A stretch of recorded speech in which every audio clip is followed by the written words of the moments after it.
Hello, colleagues and faculty. Thank you for coming. My name is Cong, and I'll be doing my capstone on it's an academic piece on utilizing the five spirits to advance the understanding of the five elements. Okay, so really quick, I'd like to acknowledge first off is my wife, Joyce. She's the one that convinced me to come back and do the academic part because I didn't think I was a good student or anything like that. So I was very hesitant, but she convinced me that I can do it. And she's also been my sugar mama throughout the whole academic process. So thank you for that. I also like to thank my family for making me the man who I am today. And then already, I'd like to thank Robin for guiding me through this whole process has been actually a part of my whole spiritual awakening in itself. So it's been quite intense. All right, quick overview. We will be going through some history and developments of the yin and yang and five element theories, and particularly important aspects that have led to the situation we are in currently. I will also be introducing a new model of the five element theory, and then attempt to name the principles in which the spirits embody. With the new expanded model, I will also reveal to you guys the four seasons of heaven. What we have currently with the compass model is the four seasons of earth, so summer, spring, winter, fall. So four seasons of heaven is something that's very different and needs a new model to display. And then what I also ended up realizing is that the four outer spirits ended up being the principles, the four principles of yin and yang in itself. So that's mind-blowing for me, at least. And then we'll cover, if we have time, any future implications of what might happen and impact medicine going forward, and as well as for public well-being. So quick review, there are four yin and yang principles. That's opposition, counterbalance, intertransformation, and interdependence. As for five element theory and yin yang theory originated around the same time, but they developed independently. Yin and yang has been very consistent in its application in medicine. However, for five element theory, its emphasis kind of waxed and waned throughout the years. And most notably, during the Song Dynasty was the last time there was any significant contribution to that. But just so that we're on the same page, in terms of the symbolic directions of each of the elements, I think it's important to cover is that the directions are not literal. So if you think of symbolic or like the spiritual definition, wood being forward, but forward is just relational. Forward, like for a plant, can seem up or outward, but it's towards the sun. Okay, so just forward or toward a certain goal. For fire, it's an increase in intensity. So it's not just literally up. If you think in space, the sun, it's not up, it's round. Like, so what does up mean? Is increase in intensity. For earth, there's inward, but inward in the context is that it's trying to hold a certain shape, or there's a centering aspect of it. For metal, it can be inward or downward. The inward in this case is different. It references more of contraction or condensation, consolidation, as also as it condenses into more material form, there's more mass, there's more weightiness to it. So that's the downward aspect. And then for water is downward or backward. The downward is just how it adapts to the environment in assuming the shape of the environment, as well as backward in that it yields. So that's what it means. So I kind of like to think about what is the elements out in space, and you can kind of get that idea. It's more symbolic. So there are two existing models of the five elements. So the one on the left is the conventional wheel model. The one on the right is the evolutive phases model, or we can call it the compass model for short.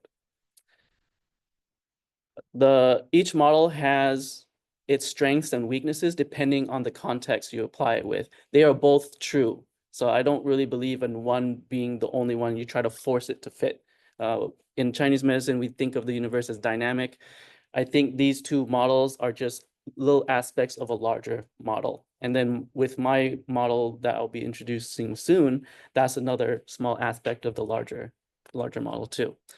The wheel model actually best represents the generating and controlling cycles, including the over-controlling and insulting cycles. The compass model better represents the seasons as well as the direction and those type of relationships. And my model actually ends up being heavily in or borrowing the compass model and just rearranging the elements.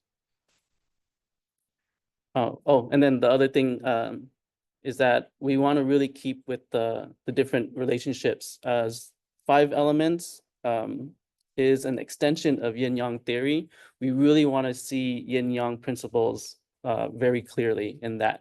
And so far in a lot of the texts that I've read, it wasn't. So, okay.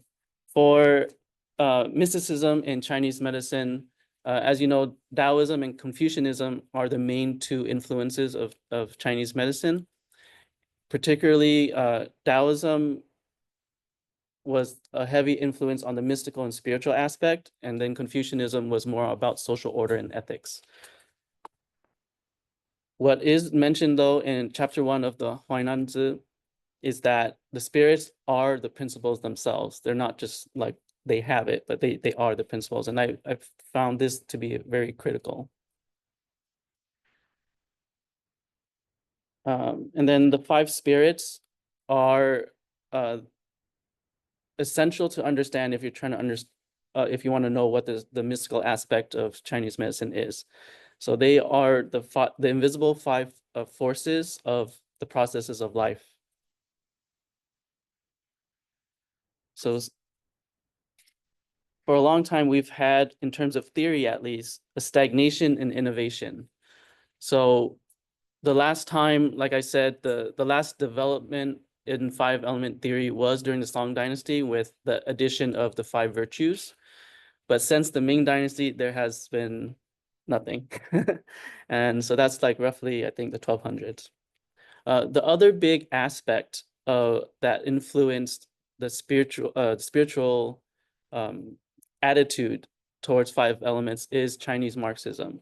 While that played a big factor in standardizing and modernizing Chinese medicine, it also removed, shunned, and even outlawed anything that was considered like spiritual or like mystic. So since then, the attitude towards it has been, in terms of the 5 spirits, has been one of obsolete superstition or just straight up like very superficial.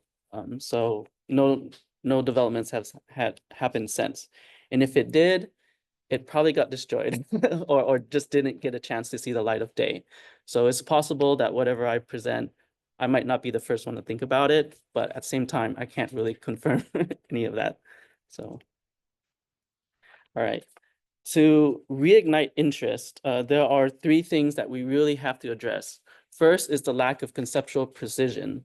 As Wiseman mentions in his textbook, we have to use a lot of creative flexibility in order to apply a lot of these concepts. And I feel this shouldn't be the case. The other part is that there's inherent ambiguity when it comes to anything spiritual that we speak about.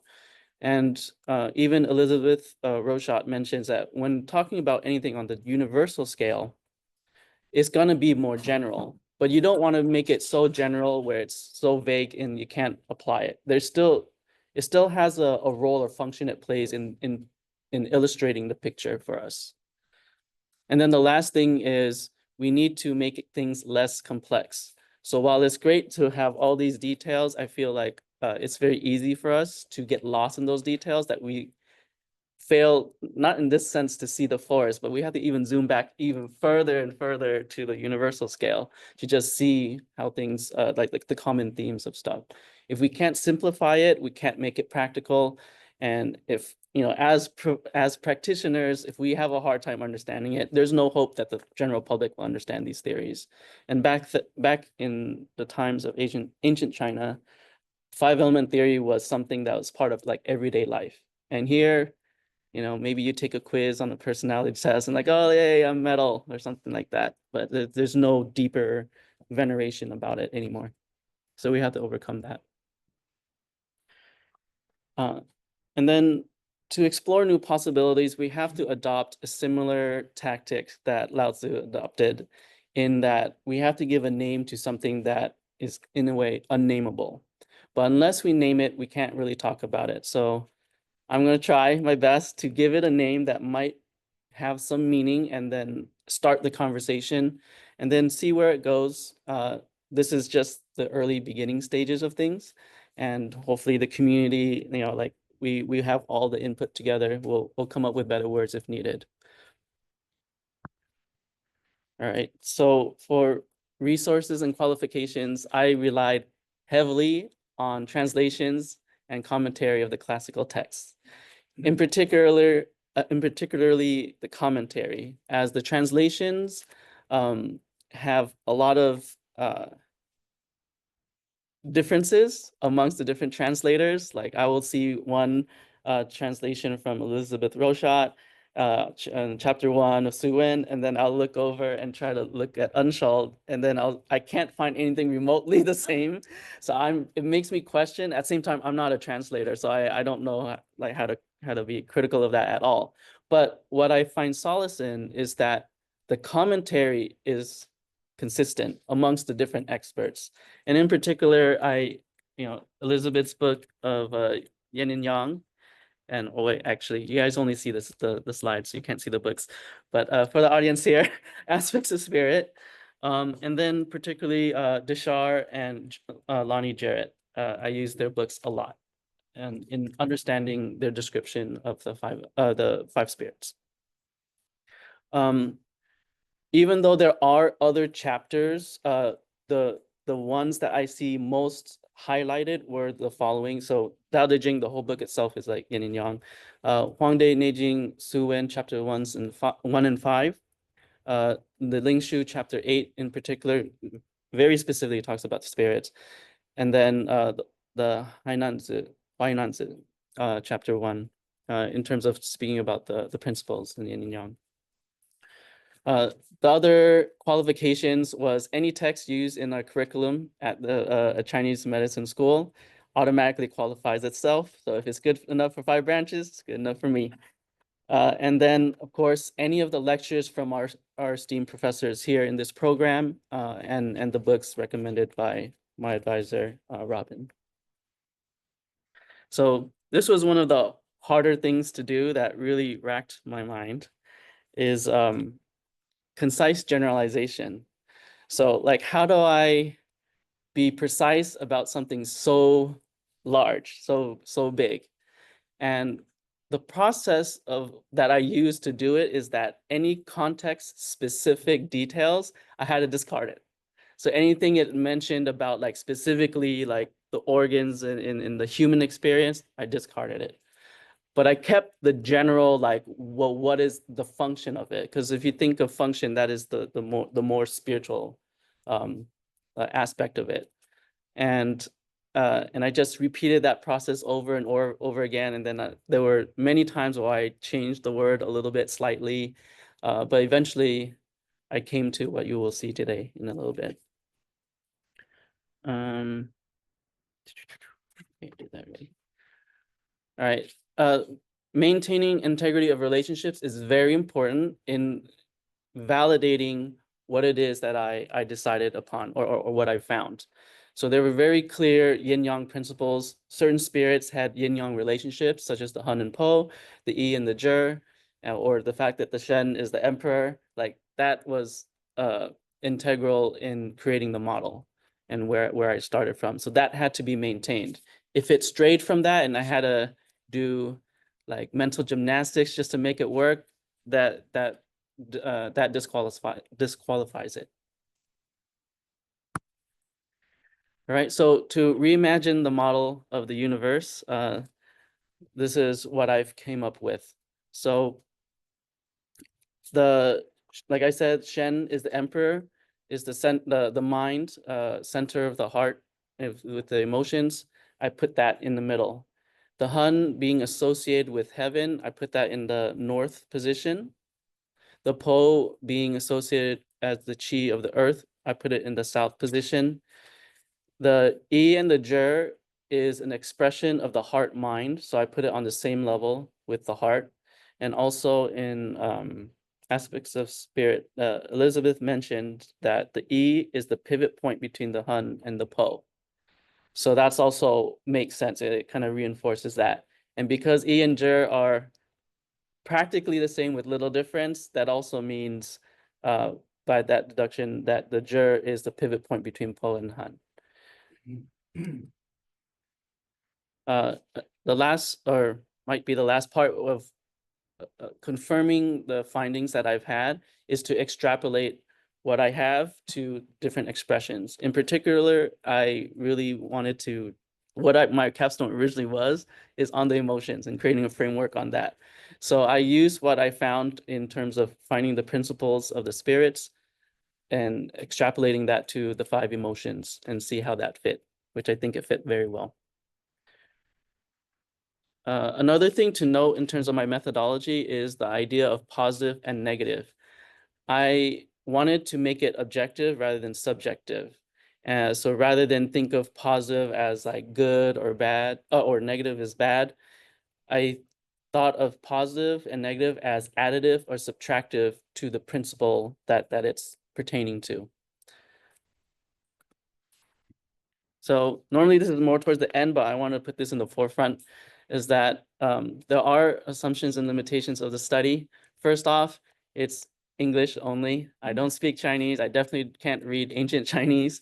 So I depended exclusively on English translations and commentary and text. And then also because I am presenting something new in terms of the theory, this is basically still in its infancy stage and it hasn't had the chance to really be integrated in any way to the different parts of our medicine or even just other medicines in general. And then the last conflict that might happen is that depending on your training, if your understanding of yin and yang and 5 elements is different from what I understand, then there may be some conflicts, like some things might not fit. But hopefully I covered that, so it will fit in that. So these are the results that I found in terms of identifying the spirits. And then I also created a new symbol to portray what it is, rather than just like a simple circle and like some color or something like that. So here, Shen, as being the most subtle and formless of all the 5 spirits, you see it is associated with heaven. So there's the circle. And then I made it an open circle to represent that formlessness. The red color, of course, associated with fire, and the triangles kind of associated with the symbol of fire as well, and that they're going outward. So it represents how the Shen is the sovereign that oversees the different spirits. 12 minutes. So Shen is typically considered the mind, but today, as Machiosha has mentioned, it's more accurate to consider it the consciousness. So there's the principle of awareness, and this happens to be about expressing and experiencing. You get to choose both at the same time. And consciousness is the force of life that governs life. For the Hun, I chose also a circle because it is associated with heaven, and it is also an open circle with the dashed lines. Green associated with wood. It is the ethereal soul and is associated with the spiritual realm. What a lot of the text and commentary mention is that it has a lot to do with movement, and movement is change. If things are moving, things are living. If it stops moving, it's dead. So movement and change are very closely linked. And that's why in modern concepts, I chose the word creation. So it is what generates life.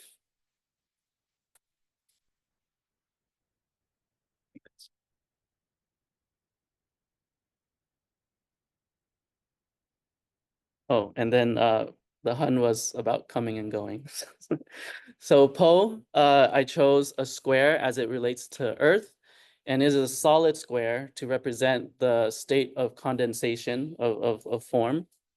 And while Po is usually associated with the color white, most of the the paper that we use for our academic is white. So you can't really see it. So I made it gray in this case, just so you can see the contrast. Is a corporeal soul, and while it is associated with a lot with the physical body or the physical realm, it is not the body itself. It is what maintains that form. So Lonnie Jarrett actually made a similar conclusion, is that it's a lot like gravity. And I just went with that word of gravity, is that it's the force that attaches and binds, holds things together. So principle of attachment, and it's about entering and exiting. It decides what becomes a part of the whole and what becomes apart from the whole. For the E, I also use the square because it associates with earth and the color yellow, but it is not solid to represent that it's trying to create or shape that form, but hasn't fully achieved form yet, just like the Po did.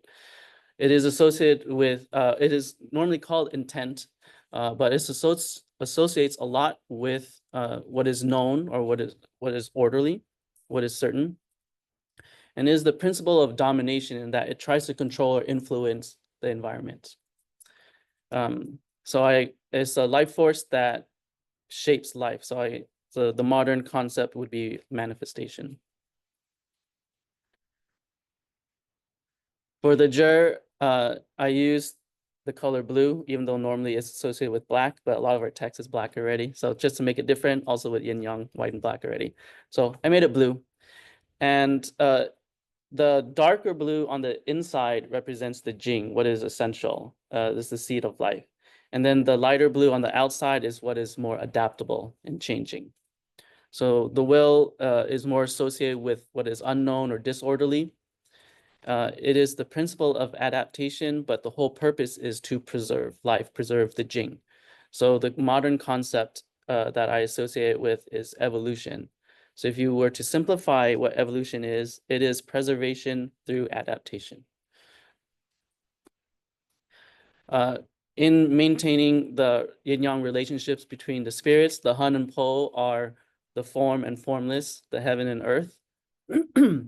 This represents a potentiality, and because it's a potential that's already existing, it has a past orientation. And you'll see more of that when it comes to like the emotion of like anger and sad. It has a past orientation. So that's why. The union of Han and Po is life. The separation of Han and Po is death. So Yi and Zhe are also a yin-yang pair in terms of the spirits. They represent the potential and kinetic. So potential as the information for transformation, kinetic transformation of that information. Yi and Zhe are a continuity of the heart mind. And because it's a continuity, like continuing to future, that's a future orientation. So if you think of the emotions, worry and fear, it's about future. So that's why that is. Together, the Yi and Zhe puts the mind in order and gives direction to life. So it's important to maintain that as well.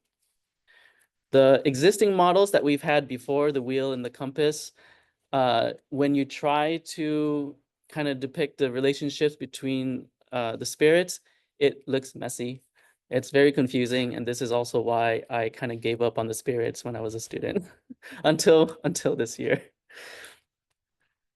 But the new expanded model, it looks a lot more clean. So you see Shen in the middle as the consciousness that directs the four outer spirits of Han, Yi, Po, and Zhe. But what I also realized, and Elizabeth Roschott mentions a lot in her book Yin and Yang, is that there are the four seasons of heaven as well. Or maybe not in that exact phrasing, but she speaks of the four seasons. So for me, this is the four seasons of heaven. So from the Han, it goes to the Yi, to the Po, to the Zhe. The Han is what creates new change. The Yi is what shapes new realities. The Po, with the new form, has new capabilities and sensations that you experience. And then the Zhe is the new possibilities that arise from those new capabilities. And those new possibilities, again, go back to the Han, where you can create new change again. And and the Shen is in the middle, overseeing all of that as the sovereign. So center of the universe is not Earth. So back during ancient China, as well as the rest of the world at the time, they thought that the Earth was the center of the universe. And in particular, China thought that they were the Middle Kingdom. They were the center of Earth too. But however, we've made a lot of observations and discoveries since then. So in the 16th century, Nicholas Copernicus introduced the heliocentric model of at least the solar system, where the sun is in the middle. But what we know today is that even our solar system is not the center, our galaxy is not the center. But you can kind of see still in inspiration of that is that even with the Big Bang, you see the center, you can think of it as the sun, like it's going outward as well. So that I thought that was really cool. So five spirits in nature, Shen as consciousness. I like the quote by Alan Watts. It's actually a longer quote, but this is the shortened summary of it. Is that we are the universe experiencing itself. And this is on the big Shen level is the universal consciousness. This is the divine, or you can think of it as God, depending on your beliefs.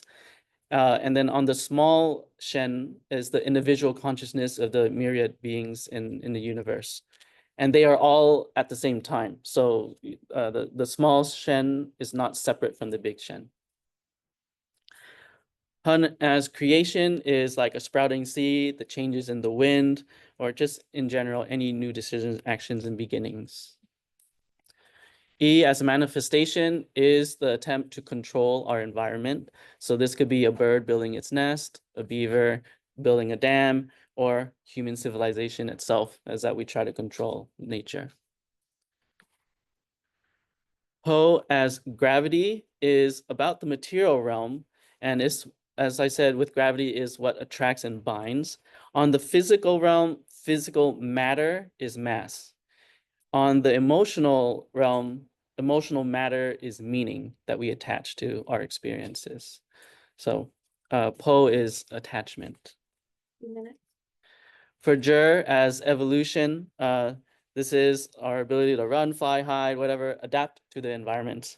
And you can see with the chameleon, it's always adapting to environment and changing its color. So 4 seasons of yin and yang, Han, Po, Yi, Jur are the yin yang principles in and of themselves, and Shen embraces all 4. So Han as opposition, the opposites is what creates change. It creates the range of change. So the degree of opposition, that's the movement. You cannot have any movement without opposition. Po is interdependence. That is the different aspects that create the form. Each of those different aspects play a specific role and function in the greater structure, and that's why they're interdependent. For E as counterbalance, this is about stabilization. That's a lot like the earth, and it brings things into order.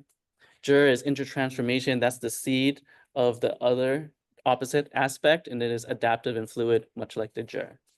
And then Shen as the experiencing and the expressing, it embraces all of it, all 4. For context of time, I'm just going to keep going. Fulfillment of destiny. Health in Chinese medicine is the ability to adapt to the many changes in life. So if we want to be healthy, it makes sense that we have to understand how the universe moves, how to flow in harmony with the Tao. So balance is not the point. It is not a point of neutrality between the extremes.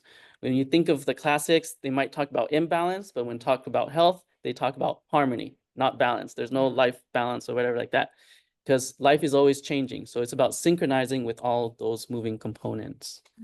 So here, just really quick, is the formation and dissolution.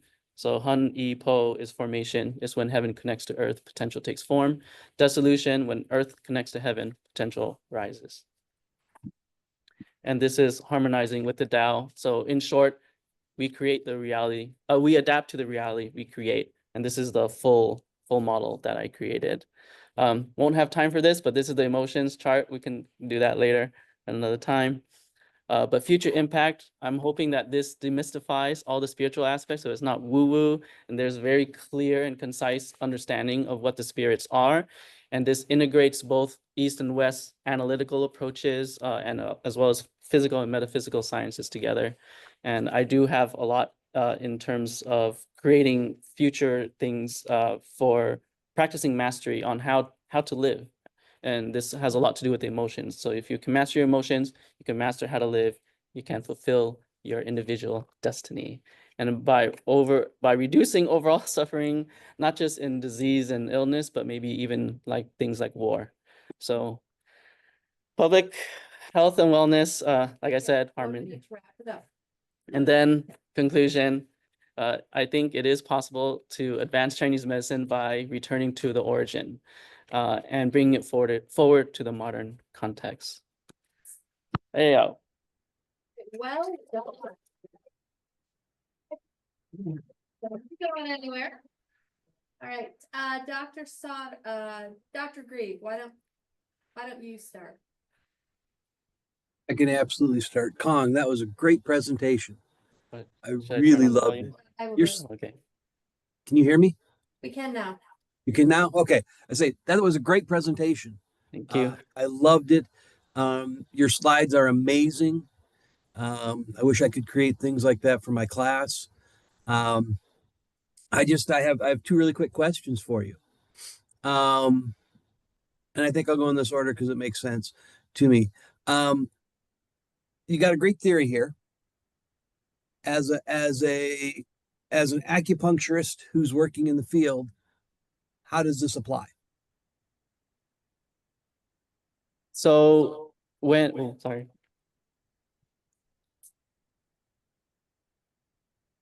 Test. Okay. All right. So when I actually use this with my patients currently, Mhm. and when they're telling me a lot about their complaints or their life, I can see which phase of heaven they're stuck in. So maybe they're so focused on wanting certainty, but they need to learn how to surrender and be, have faith and be more like the jur. Or they're so fixated on the material realm. They're very attached to like certain traumas or certain forms of identity that, like I would say that, you have to, one is release, but then also like create new changes. You can manifest a different reality and then adapt to that new reality. So just like I've done a case study on my dad. My dad is very pessimistic. He sees the world as very bad. Everyone's, like not competent, and he doesn't trust anyone. And the type of person he adapted to be into that reality of his is someone who's feels very lonely and is very angry. So I see it as a whole process. You're not supposed to be stuck in any one phase. You're supposed to make the rounds, and with that, um, that's actually how I call it with was it needles of wisdom. So even for my patients who are afraid of needles, like I do a lot of just like education, and from there they can, because I only get 1 hour with them with the needles, they can undo everything if I don't address this part of it. So by changing the way that they see the world, uh, it's not going to be a quick fix, but it is a clear strategy on how to change it. Excellent. Hopefully I answered your question. You'd make a great therapist. Hold on, Rick. We need, oops, Okay, go. am I back up now? Yeah. All right, excellent. So I like that approach. And I was just saying, I think you'd make a great therapist if we could get you the right training. What with this theory, what's the next step?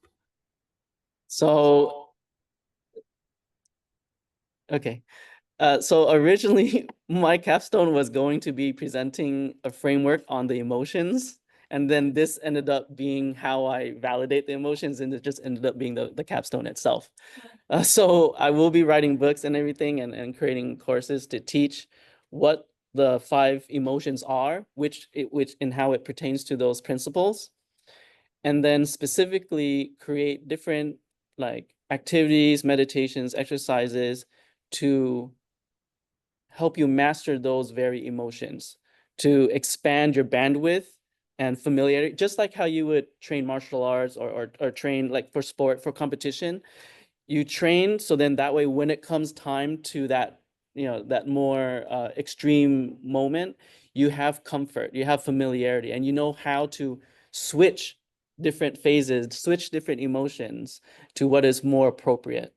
So you're really trying to encompass all the different emotions, all the different spirits at the same time, and not just fixate on just the one. So that's what I hope to create, and I'm actually really excited about it. I am good. Good, I will right. turn my time over. Right, Dr. Mark. All right, Cong. This was good.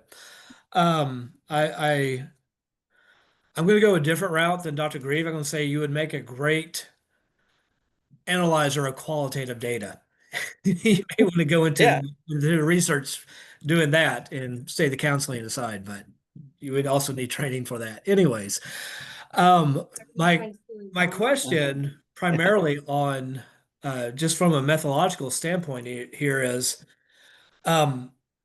what was your way what was your method of trying to systematically approach trying to find all these commentaries and stuff on such a broad topic? Well, the capstone itself, so the process that I discovered of harmonizing with the DAO was the actual process of how I created it. Like it was kind of weird, like it became itself. I had to repeatedly, like I said, filter a lot of the context specific details and getting what I thought was the principle, or at least I knew I was getting closer each time. Like for example, with the E, I thought that was willpower originally, and before I realized it was domination. And it was just knowing that the yin yang pairs of the spirits were opposites. So I had to think of like, is opposite in what way? So if intent was about the known, it's like, okay, so then the jur must be about the unknown. And I just test it out. And if it's not, then I chose like something that was very close or adjacent to it. Mhm. Honestly, there's some revelations I've had that I just literally woke up and it came to me. Some of it was even inspired by like my wife, like just like a discussions we had, or like maybe some kind of friction, and I'm like, oh, my wife is the Hun and I'm the Po, and that's why we're opposite, and this is why it might create conflict, but this is also how we complement. So it was just that applying that to like every little aspect and just repeat, and then going back to the class. So I did like one read through a lot of the books, and I'll go back again, or I'll go back and reread all my citations. I'm like, oh, they use the word manifestation a lot for E. I was like, okay, well, what does manifestation mean, or what does it also imply? And then I was like, okay. And as far as those references and things like that, how certain are you there Can you aren't start other over? sources that would say something different? Could you repeat that, please? Yes. So you talked about you had your pool of sort references and things like that you look at, you think about. How certain are you that there aren't other sources that would say something different? Meaning, how many can you estimate? We don't. It's hard to know what you don't know. Yeah. Granted. But do you suspect that you reached a level of saturation with the information, or is it possible that there are sources of information about this that exist out there that just that you haven't discovered yet because it's in the wrong indexing database, it's in the wrong library or something like that? What are your thoughts on that? No, there's definitely possible different like interpretations or opinions, and I ran across them already. Like just they might use similar words like integrity as a virtue might be used as part of earth or part of metal. But like, what do they mean by integrity? So if there's integrity in terms of like feeling stable, like the foundation is stable, that's the integrity, then yeah, that's earth. But if integrity is about like like a certain standard. That's more of like a metal, like a way of measuring. So I did see some differences, but then if I look past the exact word they chose, I was able to see a common, at least in general, like a common similar direction that they were pointing at in terms of meaning. Like I mentioned before, like I am limited and very dependent on the commentary and translations. Like for example, Leon Hammer's book, Dragon Rises, Red Bird Flies, I think. Um, I know there was still a lot of consistency, but I do also recognize the audience that a certain author is writing to, and he was writing to like a Western audience, and that's why it was like it would be different, but it's still not dramatically different where it is like in conflict or opposition. It was still basically in a similar direction. And then just in talking with different professors here, and I had a lot of anxiety over it actually, because I always thought maybe like an imposter syndrome, like who am I to question question these things? But everyone that I've talked to seemed to be in agreement, like yes, that is basically what it is. So that gave me a little more peace and settle. So it is possible, I think, but it's also very hard to find because I was doing this for, I know that the DAOM has been just 2 years, but I've been working on this for like 7. Yeah. So I feel like if there was something very different, I should have ran across it in some way. But at the same time, if it hasn't gained a lot of traction, there's probably a reason for it too. And maybe it's not as accurate. So that's my guess. Very good. I still maintain my comment that you should go into qualitative research. I forgot to unmute you, so go ahead and say that again. Oh, I said thank you, and I still maintain my position that Cong, you should go into qualitative research, not counseling. So, anyways, that's all I had. Thank you. So I will make mine brief.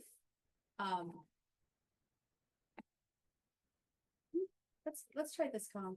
I'm gonna mute us, you unmute you. Oh, okay.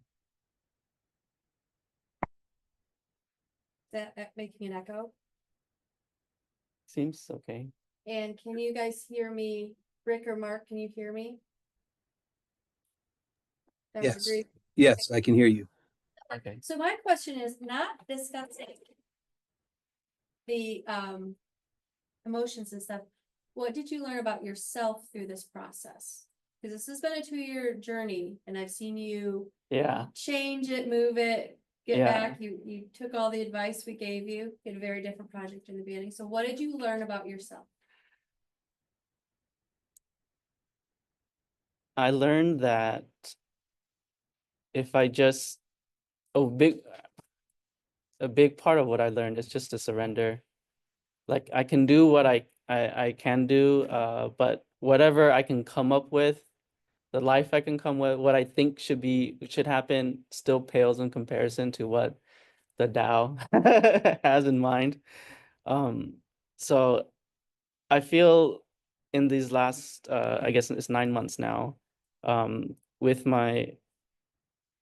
this whole process has been a spiritual awakening for me, and seeing how I also like adapted to the type of reality I created.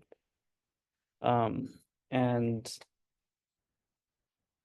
I've never grown I've always grown fast, but never to this extent, to the point where even in the beginning, like I was getting emotional already, but yeah, I wasn't spiritual, by the way, even though I'm doing the spirit, but I always thought I was just philosophical, but I'm actually, I would say that I am spiritual. I guess like, yeah, realizing that I'm actually very more spiritual than I thought. All right, fantastic job. You're not done. Don't go. We will open it up to the audience. And can those online please write it into the chat and I will say it. Okay, so Jonathan, wait, okay, Jonathan, go ahead. Your hand's up. Ask it away. He's been chomping. Go ahead, ask it. You know, I first want to say I absolutely love the presentation. Thank you for all of your hard work. Thank you for the subject. No, I'll start there. I've got so many questions. I'm just going to try to do a bifurcated one.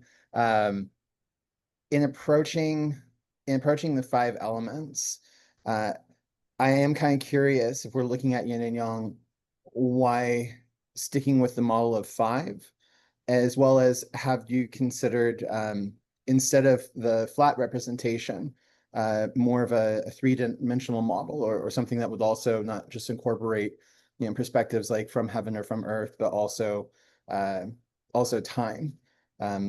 I should share somewhat where I'm coming from. This is from, like some of Rhonda Chang's discussion, some of Slate Burris's discussion, and, classical acupuncture, as well as Yvonne Farrell, and talking about form and timing. So all of these have very much been on my mind.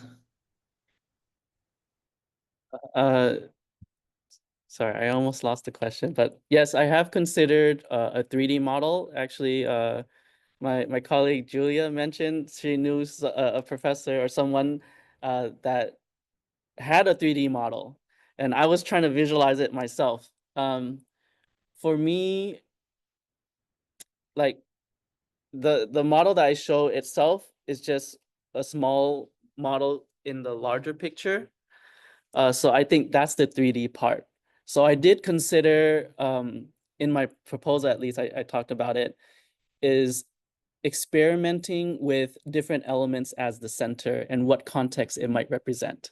So if you put water in the center, maybe it represents the relationship of Jing with the other elements, for example, or with the Po, like metal in the middle. Like what does that show? Of course, like because it's so big and everything, I didn't have enough time to really entertain that. Maybe someone can do that for their capstone. But that was the 3D in my mind, is that these models can literally change. Like I wish I can create like a physical thing and it can change around, but I'm not an engineer. But that's the 3D that I think, and the different configurations that you can play with. Well done. All right, other questions? Emery. My question is more of a clarification. So for the Hung, you talked about it being movement and change, and the Zhe is the adaptation and evolution. I think of change and evolution kind of being pretty similar. Can you speak to more about the difference between those things? So evolution is more reactive to the environment. And because it's like the Hun is literally the next phase after the Jer. So the Hun is not just the idea or like the information of transformation, is the start of the transformation of that information. So it's the beginning of putting it into action, giving it like a sense of order or form. So external becomes internal. yeah, like Jer is more potential, and then Hun is like is not potential now. Now it's happening. Yeah. So that's the pivot, or like Earth. Oh no, sorry, Earth. Wood. Wood is like the beginning. So that's the beginning of it, not just being a possibility now. Yeah. Thank you. The question just came in. It says, did you see any similarities, between macro environment, meaning the cosmos, black holes, all of this, and human health as a micro environment? Did I see any similarities between did you see a connection between what was happening in the ethers and the bigger us, and then reflecting into the little microenvironment of us? yes and no? Because the cosmos, the macro was more like universal and more associated with, I associate with like more function, and then the Earth was more about the physical material, like form. So they were a little bit different, but there's still a lot of overlap. The functions is still there, like even with the organs, for example, the heart and small intestine is about sorting and regulating intensity, like heart rate, blood pressure. The Hun being in the liver, as well as its association with the gallbladder, is about changing the nature of things with the bile or detoxifying. Like, so I saw the functions very consistent. Maybe the arrangement as what is the center, like if you're thinking about the body, then like earth is the center. Or you can even make an argument as metal is the center as Po, if you think of just removing the function aspect of it and just thinking of the actual physical structure.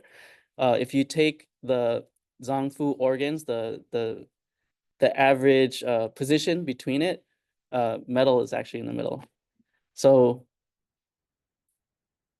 yes and no. Hopefully I answered that question. Good, good. Any other questions? Any other questions? Okay, quickly, Yanga. Yeah, 2 minutes. Yeah, that's a good question. So you talk about the Shen, I don't understand Shen more. So can you explanation about right now, what's your Shen? Looks like, what's the condition right now? My Shen? Oh. uh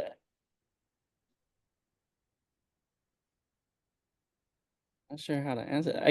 I feel my Shen is much more aware and conscious compared to how it was before. Before I was more like a robot and just kind of going through very tunnel vision. So I'm metal element like personality, and then wood's like my second.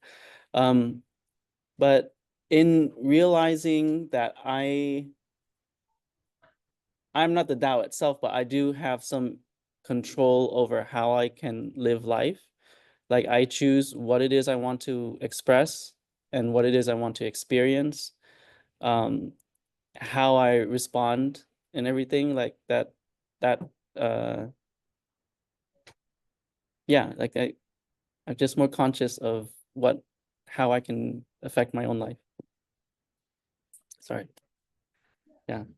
Right, so I have to flip back to Dr. Sodders. Dr. Sodders, do you have any last minute questions or are you good? He's gone. No, I'm right here. I am good. All right. I kept hitting unmute, but it was like just like right above it and it wouldn't click. So All right, so at this point, we're gonna ask Cong to step outside. Okay. Oh, one quick thing I forgot. I can answer. So I'll share a divine message I received when I was working on this capstone, and it's a poem. It's a very quick Committee poem. has made the decision. Are you sure you wanna go there? I'm just kidding, go.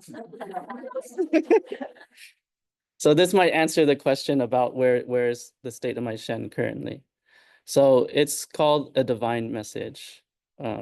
Whoops. So if you want love and all it can be, then just give love, let love be free. When you choose love, love is all you'll see. And when you become love, love will find me. So that's how I use it. All right. Okay. Do I mute anything? Yeah. Okay.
All right, this is what. Can you mute this? Okay. Okay. How's that? Can you guys hear me now? So Dr. Grieve wanted me to tell you guys that, you know, how he was discussing that Cong should be a counselor, but then Dr. Sodders was trying to steal him to be a researcher. Dr. Grieve had said that the job he's always wanted was to be a mirror cleaner because he could see himself doing that.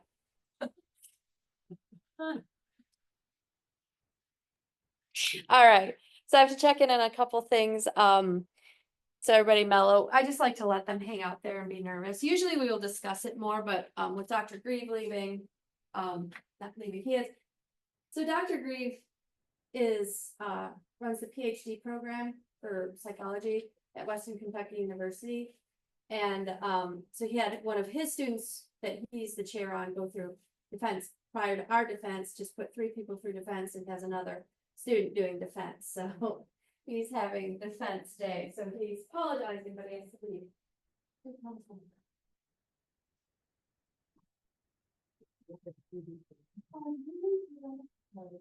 Very model.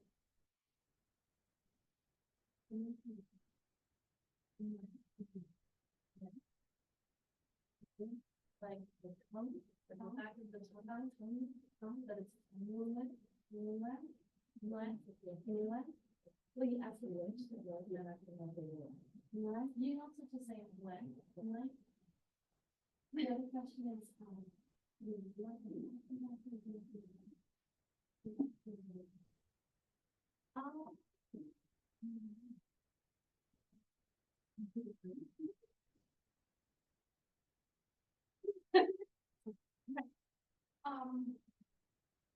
right, so what will happen is, when I have him come up, I'll put him, have him put his things back up. You know, where to put on the page. And then you guys can, I'm gonna. All right, we think we've let him sweat. So a couple things that he did well. So normally we like to point that out. You saw how he was very comfortable and he knew his slides. So the one things we're taking away from it is just that he knew his slides. This was a very different form of capstone, but you could still see those elements, right? You saw the research, how he talked about his methods. What were his methods? He talked about his discussion. He talked about his results and all of you could still see those components weaving their way through. And so there's always space at 5 branches to do something unique, but we're still going to look for those foundations, correct? Correct? Because again, what makes the capstone defense different is that we're interested in the methods and the discussion and not so much what it is, right? Like if he goes to, say he's going to go to do a leadership conference, he's not going to talk about his methods. Right? I mean, he might say, I looked at a lot of old books, right? But that's not going to be where that important part is. So, but in here, that's what we want to see because that's that critical analysis skill. That's that critical analysis skill, right? So I'm super stoked you guys got to see some differences. Anything to add, Dr. Sodders? No, just we are letting him sweat a long time. It's bordering on being cruel now.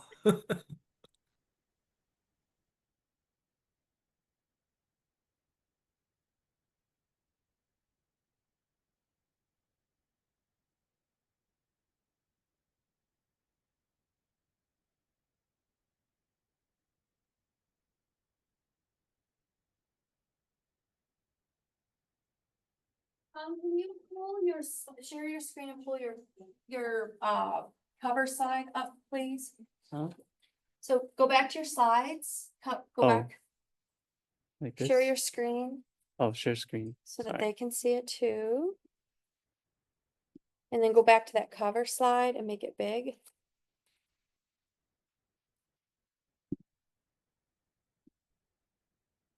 Excellent. Okay. All right. Come away from the podium. Oh, I see. Okay.